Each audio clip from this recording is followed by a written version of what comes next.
একজন স্বামী জন নিজের স্ত্রী এমিলিকে জড়িয়ে ধরেছে, কিন্তু সেই মুহূর্তে সে চুপি চুপি স্ত্রীর জামায় একটা হুক লাগিয়ে দেয়। সেই হুকের অন্য প্রান্তে কাপড়ের মতো একটা কিছু লাগানো ছিল, যেটা রং মাখানো ছিল।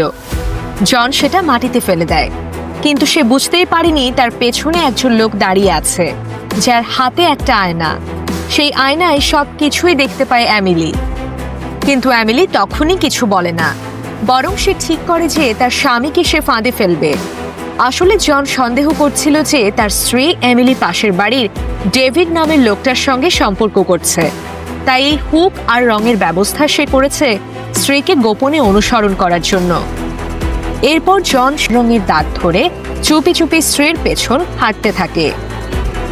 কিছুক্ষণ পর এমিলি সেই আয়নাহাতি লোকটা মানে ডেভিডের সঙ্গে দেখা করে। এরপর তারা একটা স্টিলের কাঁচি বের করে। সেই কাঁচি দিয়ে তারা দড়িটা কেটে ফেলে এবং সেই কাটা দড়িটা একটি রিমোট কন্ট্রোল গাড়িতে বেঁধে দেয়।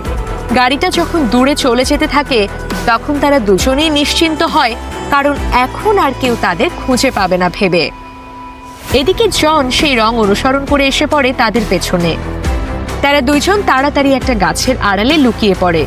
জন ব্যস্ত হয়ে স্ত্রীকে খুঁজতে থাকে, সে রঙের দাগ অনুসরণ করে সামনে এগোতে থাকে। এমিলি আর ডেভিড চুপচাপ দাঁড়িয়ে জনকে দূরে চলে যেতে দেখে একে অপরের দিকে তাকিয়ে খুশি হয়ে হেসে ফেলে। তারা একে অপরকে জড়িয়ে ধরার জন্য প্রস্তুত হচ্ছিল, কিন্তু হঠাৎ এমিলি লক্ষ্য করে ডেভিডের পিঠেও ঠিক একই রকম হুক লাগানো।